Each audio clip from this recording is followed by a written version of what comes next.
దివ్యల మాధురి దువ్వాడ ఇంట్లో దుమారానికి centre point. దివ్యల మాధురిపై ఘాటైన ఆరోపణలు చేశారు దువ్వాడ వాణి. తన భర్తను మాధురి ట్రాప్ చేసిందంటూ ఆమె క్యారెక్టర్ పై సంచలన ఆరోపణలు చేశారు. వాణి ఆరోపణలకు అంతే ధీటుగా కౌంటర్ ఇచ్చారు దివ్యల మాధురి. ఇద్దరి మధ్య జరిగిన హై వోల్టేజ్ డైలాగ్ వార్ను చూద్దాం. ఎవరో నాకు తెలియదు, ఎవరైనా ఇంటికి వస్తే గౌరవించడం అనేది మనకి రాజకీయ కుటుంబంలో ఉన్నాం కాబట్టి ప్రతి ఈవిడేంటి చాలామంది లేడీస్ వస్తారు, అందరినీ గౌరవిస్తాము. గౌరవించిన దాన్ని ఆవిడేంటంటే నేను పార్టీలోకి రమ్మని నాకేం సంబంధం, నేను ఒక టెక్కల మండలి జడ్పీటీసీ, దట్స్ ఆల్. నేను అప్పటికేం ఇన్ఛార్జ్ కాదు.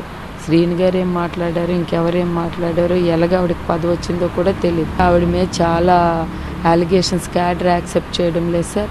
మండల్ మహిళా కన్వీనర్ తీయండి అని నేను లెటర్ పెట్టాను, కంప్లైంట్ ఇచ్చాను. నేను ఆవిడకి ఇవ్వడం ఏంటి సార్? పెట్టిన తర్వాత ఇది కంప్ అవుతుందని అధిష్టానం కూడా ఆవిడకి ఇవ్వడం మానేసింది. అక్కడ మానేసిన తర్వాత ఈవిడ ఒక స్టేట్మెంట్ ఇచ్చింది, నాకు అవసరం లేదు అని.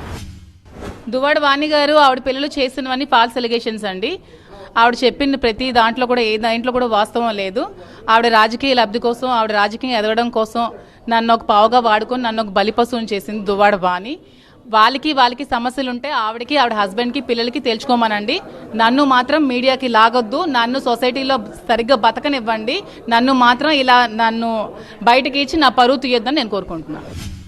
ఆ క్యాండిడేట్ ఎలాంటి క్యాండిడేట్ అంటే డ్రైవర్స్తో, రకరకాల వ్యక్తులతో ఆవిడ ఒక ఇల్లీగల్ అఫైర్ నడిపిస్తుందంటే పక్కన ఇతర జీవితాలను కూడా, చిన్న పిల్లలు కోలాటమని డ్యాన్సులు నేర్పించుకొని వాళ్ళకు కూడా ఇతర అబ్బాయిలతో కనెక్షన్స్ పెట్టేసి తద్వారా వీడియోస్ తీసి తద్వారా ఆ పిల్లలకు కూడా చాలామంది ఇక్కడ అన్యాయం అయిపోయారు సార్. లోపల జరిగిన విషయాలన్నీ వేరు, బయటకు డ్యాన్స్. వివాహేతర సంబంధం, ఇల్లీగల్ అఫైర్స్ ఇవన్నీ కాదండి. ఆవిడ చేసిన ఎలిగేషన్స్ వల్ల ఇలా సొసైటీలో అందరూ మాట్లాడుకోవడం వల్ల నేను నా ఫ్యామిలీ నుంచి దూరమై, నాకు అత్తింటి వారి సపోర్ట్ లేక, నాకు అన్నింటి వారి సపోర్ట్ లేక నేను ఒంటరిగా అయిపోయినప్పుడు మీకంటూ ఒక ఫ్రెండ్గా నేను ఒక తోడుగా ఉంటానని నాకు భరోసా ఇవ్వడం వల్ల నా లైఫ్ నేను లీడ్ చేసుకుంటూ వస్తున్నాను. ఓకే, ఇంట్లో ఉంటున్నారంటే అతను వెళ్ళి వస్తూ ఉంటాను. ప్రెసెంట్ అయితే కలిసి లేము, ఫ్యూచర్లో ఏమవుతుందో తెలియదు. ఈ రిలేషన్ ఏమంటారండి? ఫ్రెండ్షిప్ అనుకోండి. సహజీవనం చేయడానికి మేము చిన్నపిల్లలం కాదు కదండి. మరి ఈయనకి ఎలా ట్రాప్ చేసిందో నాకైతే తెలియదు. గడప గడప కార్యక్రమం అనేది టెక్కల్లో జరుగుతుంది. మా క్యాడర్ అందరు నాకు కంప్లైంట్ ఇచ్చారు, మేడం గారు ఆవిడ క్యారెక్టర్లెస్ లేడీ, ఆవిడ చాలా వర్స్ట్గా బిహేవ్ చేస్తుంది, శ్రీని గారిని కూడా వేరేగా సంబోధిస్తుంది. క్యాడర్ నాకు అడిగారు. నాకు మ్యారేజ్ అయింది, అతనికి మ్యారేజ్ అయింది. ఆవిడ లైఫ్ని డిస్టర్బ్ చేస్తూ నా లైఫ్ని కూడా డిస్టర్బ్ చేసింది, నా మ్యారిటల్ లైఫ్ని కూడా డిస్టర్బ్ చేసింది, నా ఫ్యామిలీని కూడా డిస్టర్బ్ చేసింది. ఆమె లైఫ్ని ఆమె డిస్టర్బ్ చేసుకోలేదు. 2 ఫ్యామిలీస్ లైఫ్ని డిస్టర్బ్ చేసి 2 ఫ్యామిలీని నడి రోడ్డు మీదకి లాగింది ఆవిడ. ఇప్పుడు నేను ఒంటరి అయిపోయినా, అతను ఒంటరి అయిపోయారు. సో ఎవరి కష్టాల్లో ఒకరు చూసుకోవడం తప్పలేదు కదా. సుప్రీంకోర్టే చెప్పింది అడల్టరీ తప్పలేదని. దీంట్లో ఎవరికి ఉన్న ప్రాబ్లం ఏంటో నాకు అర్థం కావట్లేదు.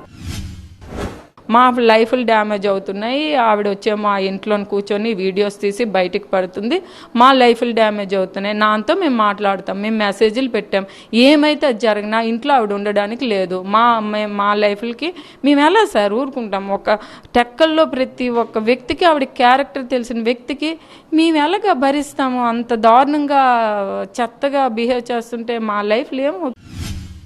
ఇదైతే మేమైతే ప్రెసెంట్ ఒక ఫ్రెండ్లీ రిలేషన్షిప్లో కలిసే ఉన్నాము.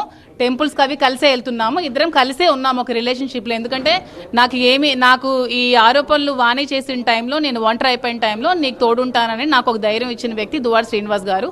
సో నాకు ఒక ఫ్రెండ్లీగా అతను ఉన్నారు, సపోర్ట్ చేస్తున్నారు.